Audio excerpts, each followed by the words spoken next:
Beberapa hari yang lalu ketika saya berdoa, Roh Kudus berbicara dengan jelas sekali.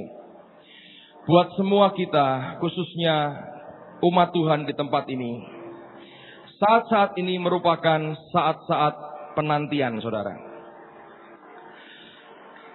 Dan Tuhan berkata, semua yang berasal daripadaku adalah sesuatu yang tepat dan selaras dengan timetable-ku, dengan waktu yang aku tetapkan bagi mereka. Saya percaya bahwa kita akhirnya bisa melunasi semua hutang kita atas gedung ini menjelang anak-anak Tuhan memperingati bagaimana Yesus terangkat ke surga. Dan Tuhan berkata bahwa itu bukan sesuatu yang kebetulan, tapi semuanya sesuai dengan timetable, dengan schedule, dengan jadwal yang Tuhan miliki atas kehidupan kita. Nah, oleh karena itu ketika saya berdoa, Roh Tuhan berkata, sekarang beritahu kepada mereka, hari-hari ini dan bahkan minggu-minggu ini merupakan saat-saat yang sangat penting, karena mereka sedang aku bawa masuk pada masa penantian. Nah, saya ingin menjelaskan apa yang seharusnya merupakan sikap kita pada waktu kita menantikan sesuatu yang berasal dari Allah. Saudara, antara apa yang dijanjikan dengan realita yang ada, itu sesungguhnya membutuhkan suatu tenggang waktu tertentu. Nah, tenggang waktu inilah yang disebut dengan masa penantian. Kalau orang percaya bisa mengerti dengan roh mereka, apa yang sesungguhnya sedang mereka masuki dan harus mereka lewati, maka kita akan sanggup melewati akan masa ini dengan utuh, dengan sempurna, dengan baik. Dan semua yang Allah rencanakan dan Allah rindukan dalam kehidupan kita, khususnya sebagai orang percaya dalam gereja lokal ini, akan segera tergenapkan dengan tidak tertahan lagi. Saya mau ajak kita melihat akan firman Tuhan. Mari buka Alkitab saudara, dalam Kisah Rasul pasal yang pertama. Saya akan membaca dari ayat yang pertama. Kisah Rasul pasal yang pertama. Mari kita lihat pada ayat yang pertama. Hai Theophilus, dalam bukuku yang pertama, aku menulis tentang segala sesuatu yang dikerjakan dan diajarkan Yesus, sampai pada hari ia terangkat. Sebelum itu ia telah memberi perintahnya oleh Roh Kudus kepada rasul-rasul yang dipilihnya, kepada mereka yang menunjukkan dirinya setelah penderitaannya selesai, dan dengan banyak tanda ia membuktikan bahwa ia hidup. Sebab selama 40 hari ia berulang-ulang menampakkan diri dan berbicara kepada mereka tentang kerajaan Allah.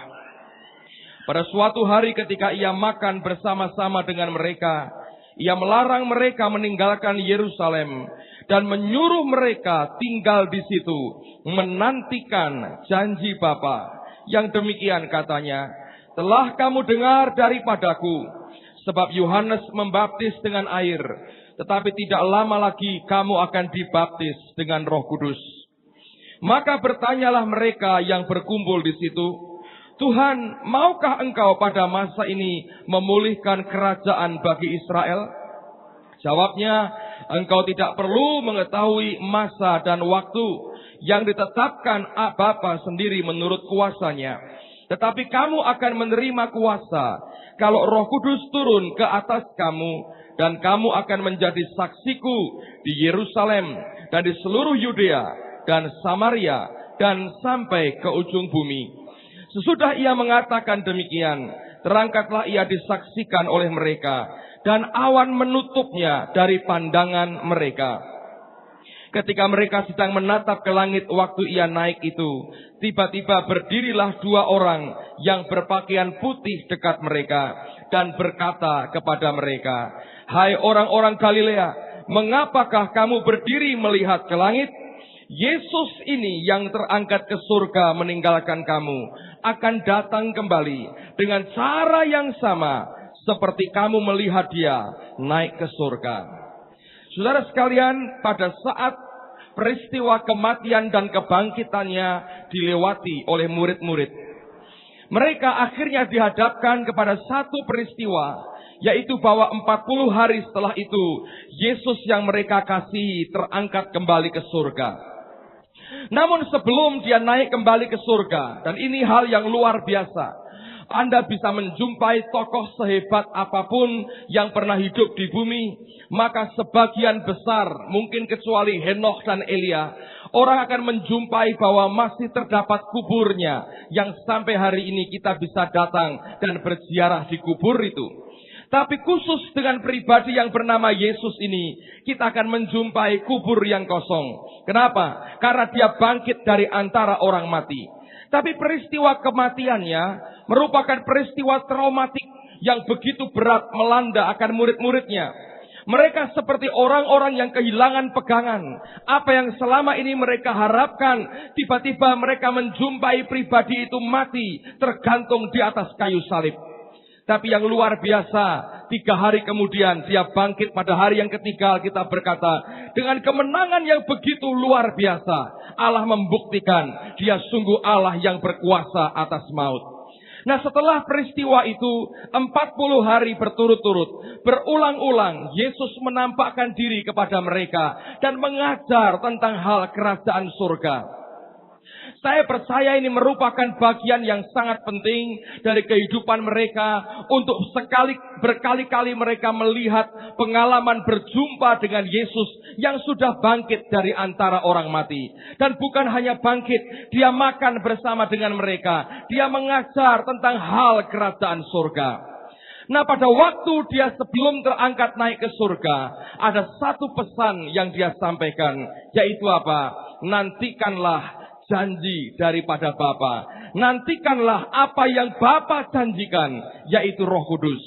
Dengan demikian, peristiwa kebangkitan Tuhan kemudian disusul dengan peristiwa pengangkatannya ke surga, langsung diikuti dengan suatu fase, yaitu masa penantian oleh murid-muridnya. Dan kalau kita membaca dalam seluruh Alkitab yang kita miliki, saudara akan menjumpai suatu pola yang sama.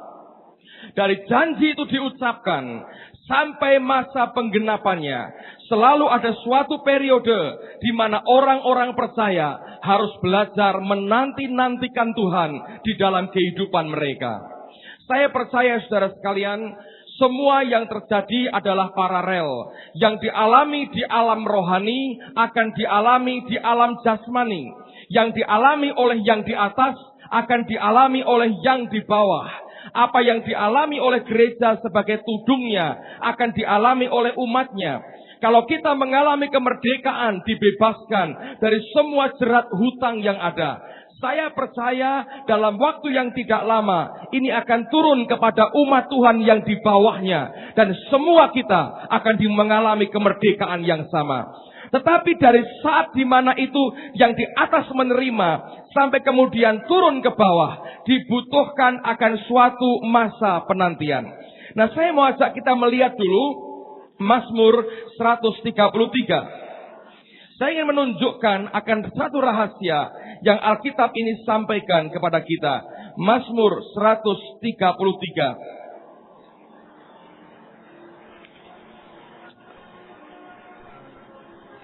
Lihat mulai ayat yang pertama.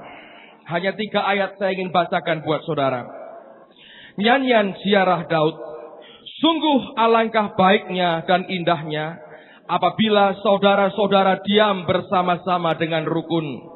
Seperti minyak yang baik di atas kepala, meleleh ke janggut, yang meleleh ke janggut Harun dan ke leher jubahnya. Seperti embun gunung Hermon yang turun ke atas gunung-gunung Sion.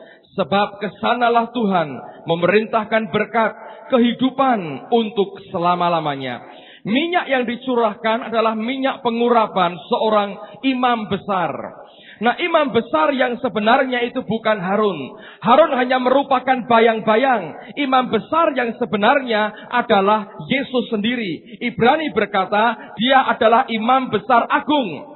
Nah, peristiwa di mana dia diurapi sebagai raja di atas segala raja adalah peristiwa di mana rohnya dicurahkan di atas kepalanya. Seperti minyak yang baik dicurahkan di atas kepala dari imam besar agung itu, lalu minyak yang baik, minyak pengurapan itu akan turun meleleh ke janggutnya, sampai ke jubahnya, sampai ke leher jubahnya, dan turun sampai ke tubuh daripada Harun. Dengan demikian sesungguhnya apa yang dari atas dialirkan, ada satu kurun waktu yang dinanti sampai minyak ini akhirnya meleleh dan kena pada tubuh dari imam besar yang ada. Nah, peristiwa pencurahan Roh Kudus itulah saya percaya peristiwa yang digambarkan dalam Mazmur 133 ini tergenapi dengan sempurna pada hari Pentakosta. Tapi kembali kita belajar dari apa yang Tuhan janjikan sampai kepada penggenapannya. Dari apa yang Tuhan janjikan sampai kepada penggenapannya. Kita melihat dibutuhkan suatu kurun waktu tertentu. Dibutuhkan suatu masa penantian. Di mana orang percaya harus melewati akan masa penantian ini. Saudara sekalian, nah inilah yang sesungguhnya Tuhan katakan.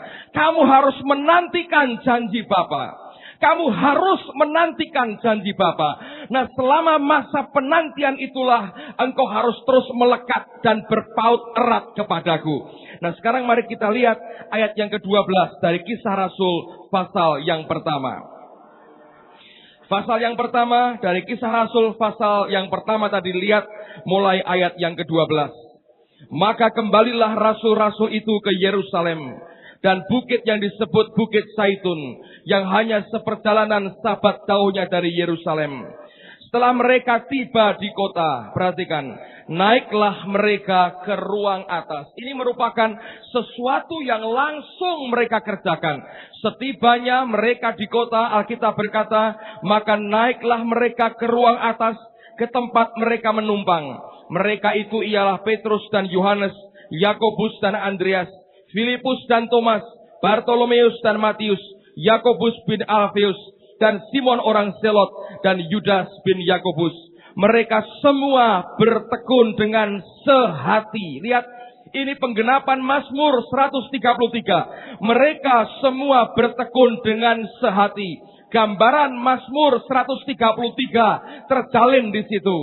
Dalam doa bersama-sama dengan beberapa perempuan serta Maria ibu Yesus dan dengan saudara-saudara Yesus. Lihat, ini yang mereka kerjakan. Penantian di mana hati mereka terus melekat kepada Yesusnya yang terangkat ke surga. Tapi di dalam roh mereka bisa terus bersatu. Mereka satu hati di dalam doa. Mereka menantikan akan janji daripada Bapa. Masa penantian merupakan masa yang paling penting saat ini buat kita. Saudara dan saya harus memiliki suatu pengertian. Allah akan memberikan sesuatu yang besar kepada umatnya. Dan sebelum itu tergenapi secara fisik di dalam kehidupan kita masing-masing, masa penantian ini harus kita lewati bersama. Dengan sehati di dalam doa, Anda nantikan sesuatu yang Tuhan sedang dan akan segera berikan di tengah-tengah kita.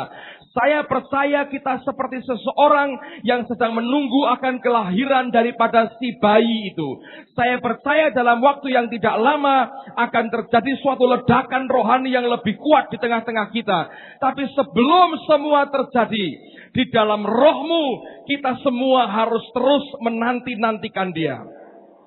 Nah, pola Alkitab selalu begitu. Anda perhatikan, orang-orang Israel berkali-kali mengalami akan pengalaman menanti-nantikan Tuhan. Dan ternyata tidak semua mereka berhasil. Contoh yang gagal adalah orang Israel sendiri. Pada waktu itu mereka berkumpul di Gunung Sinai, di kaki gunung itu. Dan Tuhan berkata, awas jangan sampai mereka mendekat, karena ini gunung kudus. Kalau mereka mendekat, mereka akan mati. Musa berkata, tidak mungkin Tuhan, mereka tidak mungkin berani mendekat. Allah hadir begitu dahsyat sekali. Mereka berkata kepada Musa, Musa kami takut, biar engkau sendiri berbicara dengan Allah. Dengarkan yang dia katakan, sampaikan kepada kami, nanti kami akan melakukannya. Dan akhirnya Alkitab berkata, Tuhan berkata, Musa, engkau naik ke atas. Didampingi oleh Yosua, dia naik ke atas ke gunung Tuhan. Selama 40 hari dia tinggal di sana. Sementara Musa mendapatkan pewahyuan dari Allah. Sementara Musa berjumpa dengan Allah muka dengan muka. Sementara Musa menerima 2 loh batu, 10 hukum daripada Taurat Tuhan, 10 perintah Allah dia dapatkan di gunung itu. Sementara Musa bergaul dengan Allah begitu luar biasa. Hanya satu orang yang sabar menunggu, yaitu Yosua. Sampai di tengah-tengah gunung dia tahu tidak boleh dia naik terus ke atas. Dia menantikan tuannya dengan sabar. Sementara jutaan orang di bawah mulai gelisah. Mereka menanti-nanti dan tidak tahu kapan akan berakhir.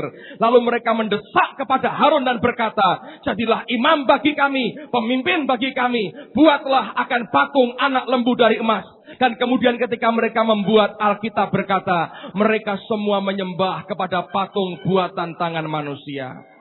Saudara sekalian, tidak semua orang percaya belajar dan bisa menanti-nantikan Tuhan. Tidak semua anak Allah bisa melewati proses menantikan apa yang Tuhan janjikan dengan kemenangan yang besar. Saya berdoa pada masa-masa semacam ini, di mana kita harus menanti-nanti. Saya berdoa supaya kita semua tahan menanti akan saatnya Allah. Jangan ulurkan tanganmu untuk mengambil apa yang Dia sudah siapkan.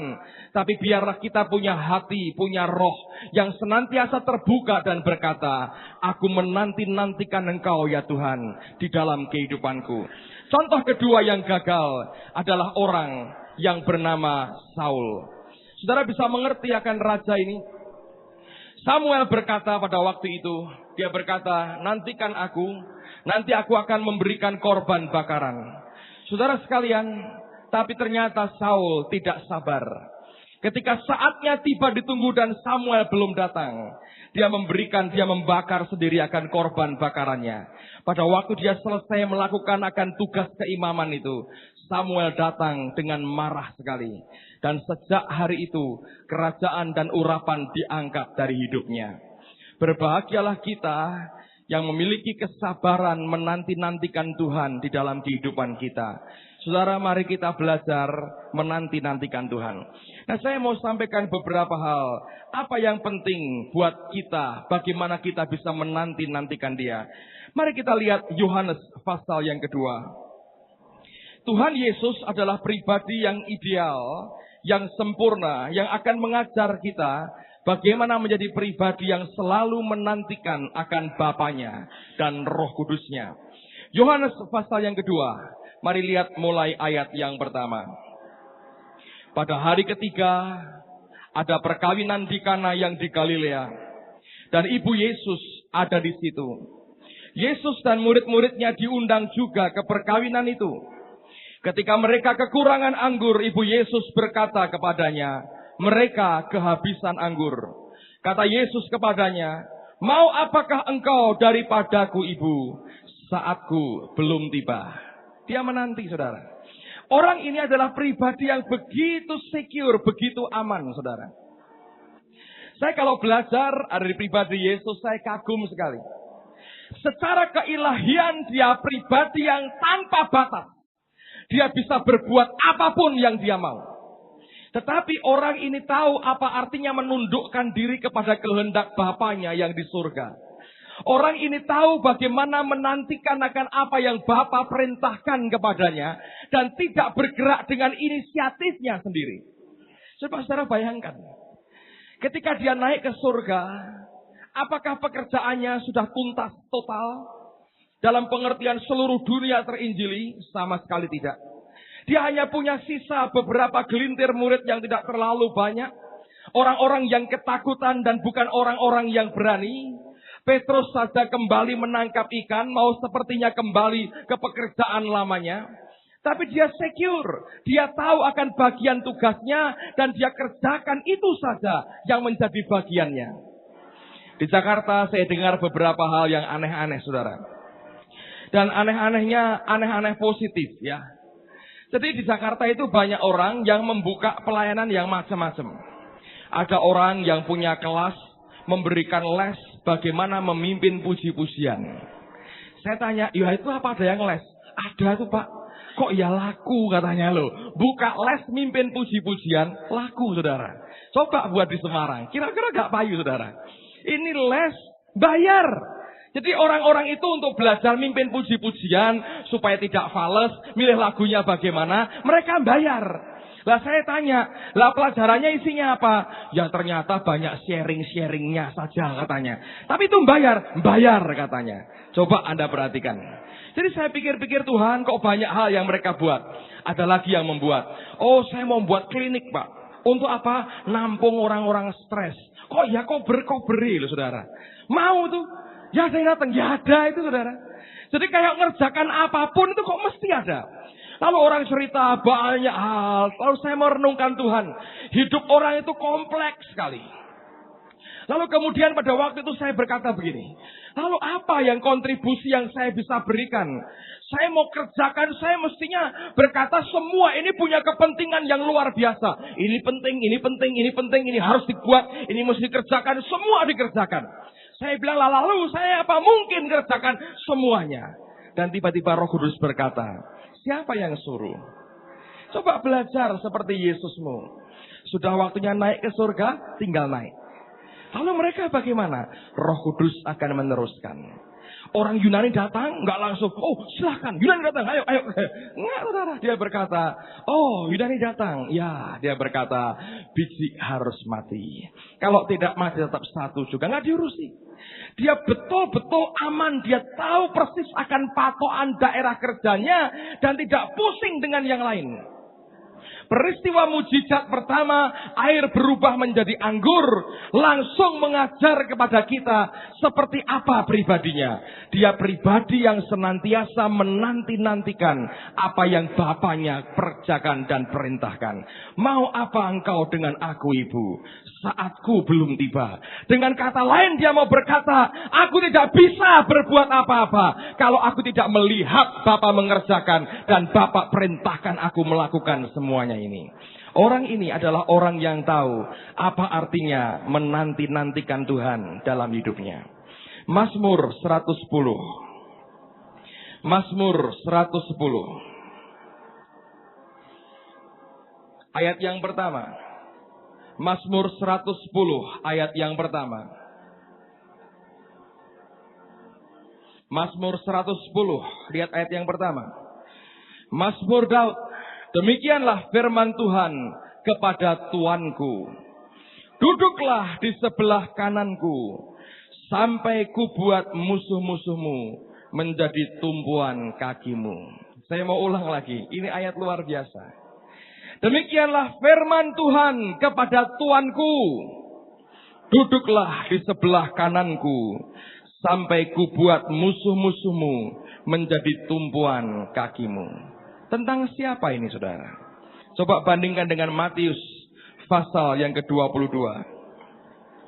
Injil Matius pasal yang ke-22. Matius pasal 22. Mulai ayat yang ke-41. Matius 22 ayat 41.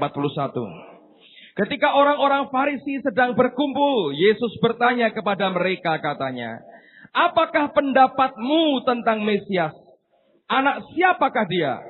Kata mereka kepadanya, anak Daud. Katanya kepada mereka, jika demikian bagaimanakah Daud oleh pimpinan roh dapat menyebut dia tuannya? Ketika ia berkata, Tuhan telah berfirman kepada Tuanku, duduklah di sebelah kananku, sampai musuh-musuhmu kutaruh di bawah kakimu. Jadi jika Daud menyebut dia tuannya, bagaimana mungkin ia anaknya pula? Tidak ada seorang pun yang dapat menjawabnya, dan sejak hari itu tidak ada seorang pun juga yang berani menanyakan sesuatu kepadanya. Siapa yang dimaksudkan dengan Tuanku ini? Adalah Yesus sendiri. Ini ayat tentang Mesias, saudara. Alkitab berkata Tuhan telah berfirman kepada Tuanku. Tuanku ini siapa? Tuannya Daud ini siapa? Yesus sendiri. Dan kemudian dikatakan apa? Duduklah di sebelah kananku, Sampai musuh-musuhmu kutaruh di bawah kakimu. Yesus saja belajar menanti Bapa melakukan bagiannya dulu. Duduk saja. Biar aku yang kerjakan, kata Bapa. Kerjaanmu apa Yesus? Duduk di sebelah kananku. Dan itu yang dia lakukan sekarang. Dia sedang menanti saatnya Bapa berkata, turun lagi, jemput mempelaimu. Tapi sementara Bapa belum berkata apapun, yang dia kerjakan apa? Duduk di sebelah kanan Bapanya. Satu kali Alkitab berkata dia berdiri, saudara. Kapan itu? Waktu dia menyambut Stefanus yang mati sebagai martir. Dia sambut, dia melihat, aku melihat anak manusia berdiri di sebelah kanan Allah Bapa. Sekali dia berdiri. Tapi the rest, sisanya dia duduk di sebelah kanan Bapanya. Bapa yang berkata, duduklah di sebelah kananku. Sampai musuh-musuhmu kutaruh di bawah kakimu. Dia pribadi yang belajar menanti. Kalau kita tidak berani dan tidak bisa belajar menantikan dia, saudara akan kehilangan banyak hal yang luar biasa dari Tuhan. Yang sebetulnya Allah sediakan buat kita. Dan oleh karena itu dengarkan baik-baik. Ini yang Tuhan inginkan sesungguhnya. Allah mau kita belajar menanti-nantikan dia. Nah, apa yang harus kita buat pada waktu kita menanti? Yesus dikatakan duduk. Ada orang menanti sambil jalan-jalan. Tangan di belakang, dia putar-putar. Bapak berkata, Yesus duduk di sebelah kananku. Tunggu sampai aku buat semua musuhmu jadi tumpuan kakimu. Dia nggak berkata, Yesus putar-putarlah menanti dengan tidak sabar. Dia tidak berkata begitu. Dia berkata, duduk. Orang yang menanti adalah orang yang harus belajar rest dalam hidupnya. Saudara lihat ada orang yang menanti dengan tidak sabar, uring-uringan, jauhi orang begitu saudara. Kenapa? Bahaya besar. Katanya ada seorang Kristen yang kalau marah itu ketahuan sekali, mukanya bisa merah sekali. Lalu teman-teman di sekitarnya ngelihat kalau orang ini sudah marah, tidak sabar lagi, orang berkata, awas, freon entek katanya. Aslinya mulai panas tuh kalau freonnya habis, orang sudah berkata freon entek. Lalu mereka semua nyingkir meninggalkan orang ini. Hati-hati saudara. Nunggu Tuhan bukan dengan freon habis saudara. Kepanasan seperti sekarang ini. Kepanasan ini bukan karena freon habis, karena dibongkari saudara. Sedang dalam proses akan dipindah. Tapi dengarkan baik-baik. Tuhan mau supaya kita menanti seperti Yesus. Duduk di sebelah kananku. Rest. Belajar untuk rest. Mazmur 116. Saya mau tunjukkan satu mazmur yang indah sekali. Yang Tuhan katakan kepada saya beberapa hari yang lalu. Pada hari Senin kemarin Tuhan berbicara dengan begitu indah. Dan ini yang dia katakan. Mazmur 116. Saya akan baca mulai ayat yang pertama. Tapi perhatikan khususnya pada ayat yang ke-7. Mazmur 116. Lihat mulai ayat yang pertama. Aku mengasihi Tuhan, sebab ia mendengarkan suaraku dan permohonanku. Sebab ia menyandengkan telinganya kepadaku, maka seumur hidupku aku akan berseru kepadanya. Tali-tali maut telah meliliti aku, dan kegentaran terhadap dunia orang mati menimpa aku. Aku mengalami kesesakan dan kedukaan, tetapi aku menyerukan nama Tuhan. Ya Tuhan, luputkanlah kiranya aku. Tuhan adalah pengasih dan adil, Allah kita penyayang. Tuhan memelihara orang-orang sederhana. Aku sudah lemah, tetapi diselamatkannya aku. Ayat 7 ini yang penting buat kita. Alkitab berkata, kembalilah tenang hai jiwaku, sebab Tuhan telah berbuat baik kepadamu. New King James menyatakan, return to your rest, oh my soul. Kembali kepada perhentianmu, oh jiwaku. Return to your rest, oh my soul. Kembali kepada restmu, oh jiwaku. Senin ketika saya berdoa di kamar, saya berkata, Tuhan, aku tidak akan sanggup meneruskan akan pekerjaan yang sudah Engkau mulai. Minggunya kita pesta, Seninnya saya masuk kamar sembahyang, saya berkata, kecuali Engkau menjamin aku Tuhan, bisa melanjutkan pekerjaan ini, aku hanya bisa dengan jaminan-Mu. Tidak mungkin dengan kekuatanku lagi. Semua sudah engkau buktikan, tanpa engkau tidak ada artinya apa-apa. Pada waktu itulah saya merasakan roh Tuhan begitu dekat sekali. Seperti orang berbicara dengan orang yang kita bisa pegang dan raba. Walaupun saya tutup mata saya tahu ada pribadi yang hadir di sebelah saya. Seperti orang yang dekat dan sentuh akan hati saya. Dia memberikan keteduhan yang luar biasa. Ketika dia berikan jaminannya, roh Tuhan kemudian berkata begini. Kembali tenang. Rest kembali. Jangan gelisah dengan ke depan. Rest, dia berkata. Dan pada waktu itu dia berikan ayat ini. Ketika saya baca, Alkitab berkata, return to your rest, oh my soul. Tuhan berkata, kembali dalam peristirahatan dengan Tuhan, hai jiwaku.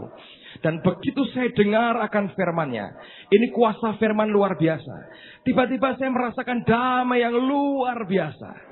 Mestinya kalau orang sudah habis mengalami akan sukacita, sepanjang hari berikutnya kita meledak dengan banyak hal yang luar biasa. Rasanya ingin berbuat banyak, rasanya ingin begini. Yang saya alami tidak, saudara. Tiba-tiba semua ini seperti oke, selesai. Dan kemudian aku mau rest kembali dalam hadirat Tuhan. Nikmat sekali. Nggak ada lagi yang meledak-ledak di dalam semua. Dan selesai Tuhan. Aku mau rest kembali dalam hadirat-Mu. Nikmat sekali saudara. Kalau kita bisa tinggal dalam hadirat-Nya. Dan kita bisa mengalami rest kembali jiwa kita. Tidak lagi meledak-ledak. Penuh dengan angan-angan. Rencana-rencana yang muluk-muluk. Semua hilang dalam sekejap. Tuhan berkata, sudah cukup pesta yang kamu alami. Kamu bersuka cita, kamu wajar memuliakan aku. Karena aku memang mau memberkati akan umatku. Sekarang bagianmu adalah apa? Masuk lagi, rest lagi dalam perhentian Tuhan. Tunggu assignment berikutnya. Tunggu penugasan selanjutnya. Tapi yang penting sekarang ini rest. Dan betul-betul saudara, itulah saat yang paling nikmat. Bisa begitu tenang, rest, dan tidak lagi peduli dengan banyak hal yang ruwet-ruwet. Saya berkata semuanya akan diatur semua oleh Tuhan. Dan kita semua akan menikmati apa yang berasal dari Dia. Return to your rest, oh my soul. Ketika Yesus menantikan musuh-musuhnya ditaklukkan, Bapak berkata, duduklah di sebelah kananku. Dan Tuhan duduk menikmati dan menunggu Bapa memberikan semuanya kepadanya. Itulah kekristenan saudara. Hari-hari ini saya percaya inilah yang Tuhan sebetulnya sediakan buat kita. Kita masuk pada masa penantian. Masa di mana roh dan jiwa kita harus rest dalam hadirat-Nya. Ada seorang bapak yang bertanya kepada saya begini. Pada hari Selasa pagi. Pak, pertanyaan yang wajaran. Menurut saya banyak orang Kristen yang tanya. Bapak mengajar supaya kita belajar untuk rest. Masuk dalam perhentian. Tapi bukankah Yesus akan segera datang yang kedua? Dan kita harus memberitakan Injil. Kita harus kerja keras. Apakah ini tidak bertentangan? Saya berkata tidak. Apa artinya rest? Lalu saya memberikan gambaran begini. Kalau saya dan Bapak akan pergi ke Jakarta. Lalu Bapak berkata, saya akan naik sepeda atau sepeda motor ke Jakarta. Ketika Bapak mengendarai sepeda motor, Bapak kerja nggak? Ya ada yang kerja. Tangannya ngegas terus. Kalau dilepaskan, gasnya mengecil, tidak bisa bergerak. Tangannya harus jalankan koplingnya, dipencet-pencet berulang-ulang. Kakinya untuk rem, satu lagi untuk persnelengnya, ya kan, sepeda motor. Belum lagi badannya, bungkuk sedikit, pegel, begini sedikit, berhenti, beli bensin, turun sebentar, ngisi dulu, ngambil dari dompet, bayar lagi. Dikerjakan berapa belas jam. Dari Semarang ke Jakarta, Bapak bisa lakukan itu. Dan jarak tempuh Bapak akan makin dekat. Jakarta akan makin dekat, tiap jam akan makin dekat. Tapi kalau saya suruh ke Jakarta, suruh cara seperti itu, saya berkata, ada cara lain yang saya bisa lakukan. Apa itu? Saya beli tiket Mandala, Saya masuk ke Boeing 737. Saya masuk ke dalam, saya diberi air jeruk, saya diberi roti pesawat, sukaannya Kenny, roti pesawat terbang. Lalu kemudian saya bisa makan roti, lalu saya bisa rileks, saya diberi suara merdeka, saya baca, kalau saya capek saya taruhkan, udaranya dingin, saya tidur. Mana yang Bapak mau? Kalau saya milih yang kedua. Saya masuk di Boeing 737, saya tidur.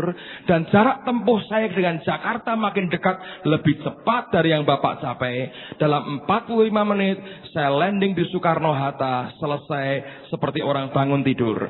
45 menit yang sama, Bapak baru nyampe di Kaliwungu karena macet di sana. Dan ini tangan masih begini-begini, saya sampai di Jakarta.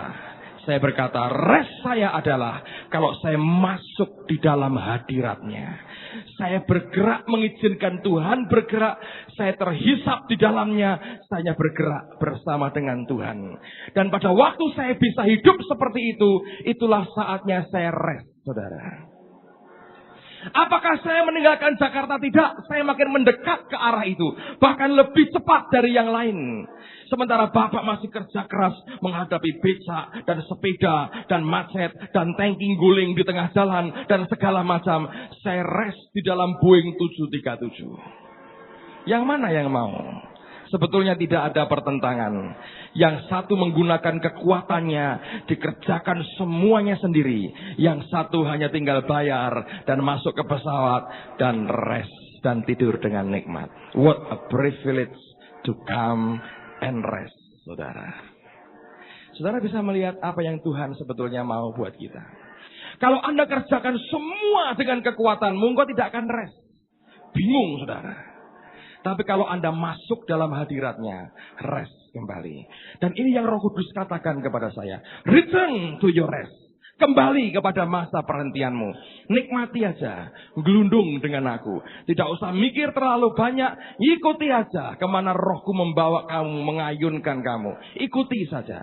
Kamu akan melihat betapa luar biasanya Tuhan akan membawa kita. Amen, saudaraku. Lihat lagi Mazmur 115 sekarang. Sebetulnya Mazmur inilah yang Tuhan janjikan kepada saya. Dan kemudian dia menambahi dengan Mazmur 116. Jadi saya mau bacakan aja. Ini janji yang dia berikan kepada saya. Tapi juga buat semua kita. Janji ini berlaku. Saya tidak ada waktu membaca dari ayat pertama. Tapi lihat dulu ayat yang ke-9. Mazmur 115 ayat yang ke-9. Pada waktu saya minta jaminan dari Tuhan. Ini yang Tuhan katakan. Ayat 9. Hai Israel, percayalah kepada Tuhan. Dialah pertolongan mereka dan perisai mereka. Hai kaum Harun, percayalah kepada Tuhan. Dialah pertolongan mereka dan perisai mereka. Hai orang-orang yang takut akan Tuhan, percayalah kepada Tuhan. Dialah pertolongan mereka dan perisai mereka. Tuhan telah mengingat kita. Ia akan memberkati. Memberkati kaum Israel, memberkati kaum Harun, memberkati orang-orang yang takut akan Tuhan, baik yang kecil maupun yang besar. Nah, ayat 14 inilah yang Tuhan janjikan. Kiranya Tuhan memberi pertambahan kepada kamu dan kepada anak-anakmu. Diberkatilah kamu oleh Tuhan yang menjadikan langit dan bumi. Langit itu langit kepunyaan Tuhan, dan bumi itu telah diberikannya kepada anak-anak manusia. Bukan orang-orang mati akan memuji-muji Tuhan, dan bukan semua orang yang turun ke tempat sunyi. Tetapi kita akan memuji Tuhan sekarang ini dan sampai selama-lamanya. Haleluya. Saya mau ulang lagi ayat 14, ini yang Tuhan janjikan. Dan hanya bisa diterima kalau kita return to our rest. Kembali kepada masa perhentian kita. Masa istirahat kita kembali di dalam rohnya. Dikatakan kiranya Tuhan memberi pertambahan kepada kamu dan kepada anak-anakmu. New King James menerjemahkan dengan bagus sekali. Saya mau bacakan buat Anda. Ayat ini berkata begini. May the Lord give you increase more and more. You and your children. Arlan kalau berdoa, more Lord, beri lebih lagi Tuhan. Karena Alkitab berkata, may the Lord give you increase. May the Lord give. Tuhan yang memberi. Tidak berkata, biarkan engkau bertambah-tambah. Tidak. May the Lord give you increase. Tuhan yang membuat kamu bertambah. More and more. Lebih dan lebih lagi. Amen, saudaraku. You and your children. Kamu dan anak-anakmu. Bukan kita bertambah dengan kekuatan kita sendiri. Tapi the Lord will give us increase. Allah yang memberikan kepada kita pertumbuhan. Kalau Tuhan itu semua serba enak. Saya itu heran melihat Tuhan. Kadang-kadang ada hal-hal yang kita harus tolak-tolak. Tadi pagi waktu saya meninggalkan rumah tempat saya bermalam. Saya bermalam di rumah adiknya Pak Yusak. Waktu mau masuk mobil, dia berkata begini, Pak Petrus, keluarga kami akan buat acara tur ke Israel. Bapak sudah dianggap sebagai anaknya Engkong. Engkong itu sebutan papahnya Pak Yusak. Jadi boleh termasuk orang-orang yang ikut dan gratis, tidak usah bayar. Karena hamba Tuhan. Seluruh anak-anaknya Engkong yang pendeta boleh ikut ke Israel gratis dan tidak bayar. Lah kapan? Belum tahu. Saya bilang sama Tina, mungkin harus ditolak. Ini waktu saya tidak ada. Orang nambah itu sih berkat kayak begitu, saudara. Banyak orang sibuk, susah setengah mati, mau ke Israel, 5-6 juta. Ini dikasih gratis. Satu keluarga katanya, saudara. Malah tak batal aja yang satu, saya berkata ikut ini lebih asik. Tapi saya berkata Tuhan, kalau pada waktunya dia memberi, itu semua akan diberi dengan limpah. May the Lord give you increase more and more. Amen, saudara. Makanya jangan ngotot. Ini saat-saat relax, saudara. Rest. Return to your rest. Santai aja. What a privilege to come and rest. Itu aja. Kehormatan diberikan kepada kita untuk datang, relax, dan istirahat. Kalau Anda naik pesawat terbang, kalau Anda keluar negeri, pramugari akan berkata, pilotnya berkata, and now sit back and relax, katanya. Kan dia bawa kita terbang. Tuhan yang mau begitu. Sekarang kamu santai saja, relax. Dan pilotnya Yesus sendiri dan Roh Kudus akan membawa kita ke tempat tujuan. Mau nggak hidup begitu, saudara? Ini masa penantian. Kalau Anda bisa relax dan rest dalam hadirat Tuhan, Tuhan yang memberikan increase kepada kita. Amen. Nah, ini yang Tuhan mau sebetulnya. Saya berdoa kita bisa menangkap dengan roh kita. Yang terakhir, Mazmur 27. Mazmur 27.